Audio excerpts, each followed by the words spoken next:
everyone and welcome back to the channel. First off, welcome to all the new subscribers that came from Cherry Garcia. Good to have you on board. If you've got any suggestions for any new ice creams you want us to make, pop them down in the comments below. And those of you that aren't subscribed, hit that button and don't forget to like all our videos. Appreciate it. Thank you.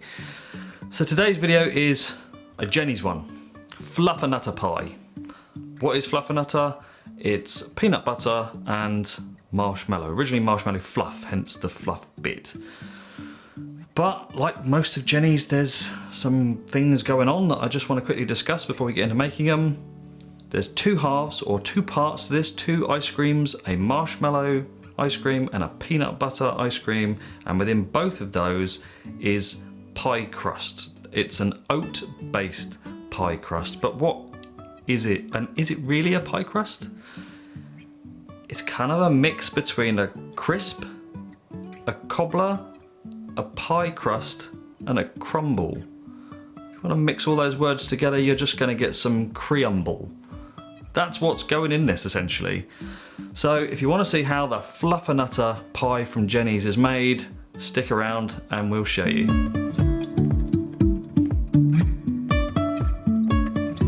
First one we're going to make is the peanut butter base. So pop your ingredients in a pan, heat that sugar up well, and finally add your peanut butter. I'm going to use Skippy here because it's my favourite. Now in this ice cream half, I'm going to use a commercial stabiliser, and that needs to be taken up to a heat of 75 to 80 degrees C. As you can see, it's 76.5, 77-ish. Once it's up to that temperature, take it off the heat, pop it in a container, and this is when I'm going to add the cream. Bring that temperature down quick, and then you can pop it straight in the fridge. And the next half of this ice cream is the marshmallow.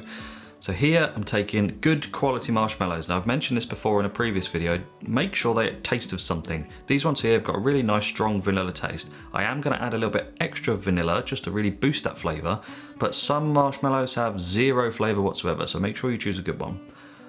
Pop your ingredients in the pan, add your marshmallows chopped. We're going to chop them with a knife or scissors, how I've done, or a spoon if you want to make your life difficult for yourself. Once it's up, you can see the marshmallows will take an absolute age to melt, and then all of a sudden, in about 10 seconds, they'll disappear into your base and you'll be left with a really nice mix. Marshmallow's got gelatin in it, so that will act as a stabiliser for this half. Then pop it into a container, add the cream as normal, and then pop it in the fridge until you're ready to churn.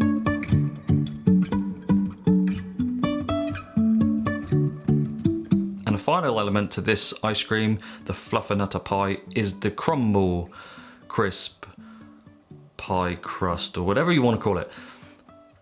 Get your ingredients in a bowl, blend it all together. Jeni's ice cream, and the ingredient shows she uses sunflower oil. I'm not using sunflower oil, I'm using butter. But it doesn't make any difference. If you want to use, it's just fat, that's what you need. You need a fat to combine these elements together. Once you've mixed it all thoroughly and there's no lumps left, put it in a pan, get it nice and flat, and then pop it in the oven for 15 to 20 minutes. Once it's suitably burnt, take it out of the oven and then remove all those weird burnt bits that you've just managed to achieve.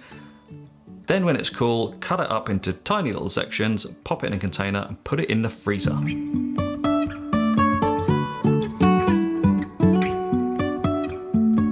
So as this Fluffernutter pie is basically a duo tub, we're going to have to churn. If you've only got one machine, we're going to churn in two halves. So we're going to churn this first flavour, fill up your container, pop some cling film all over the top, put the lid on, and then tap it down, Chef John style, tappa tappa tappa, and then get it in the freezer for 20 to 30 minutes. That will give you enough time to clean your machine up and get your other flavour in there churning away. So with the tub in your freezer on its side, get the other flavour churning. Again, this will take 15 to 30 minutes depending on your machine.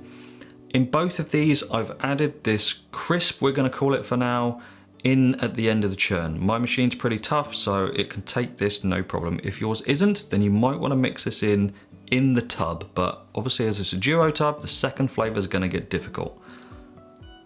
Once they're both churned, load the second flavour into your tub, get it tapped down, make sure there's no voids, get the lid on, in the freezer, give it 3 or 4 hours until we're ready to eat it.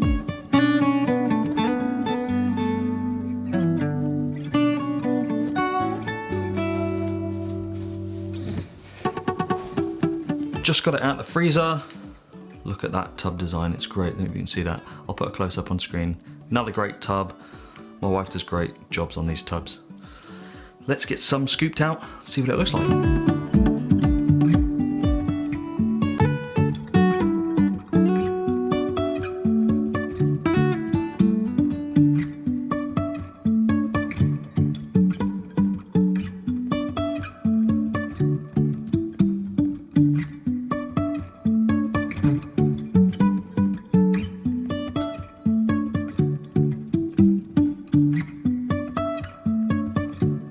There we go, a nice bit of crisp. Actually, I'm going to call it a crumble in this part of the video. A nice bit of crumble in there.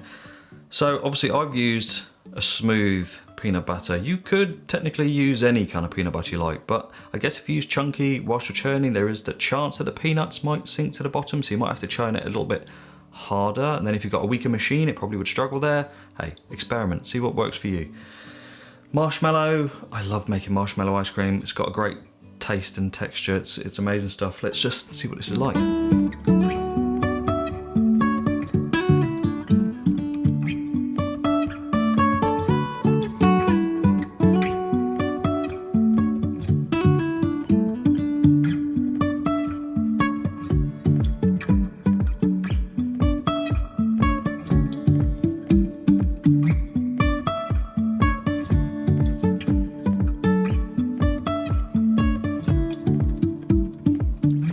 Really nice.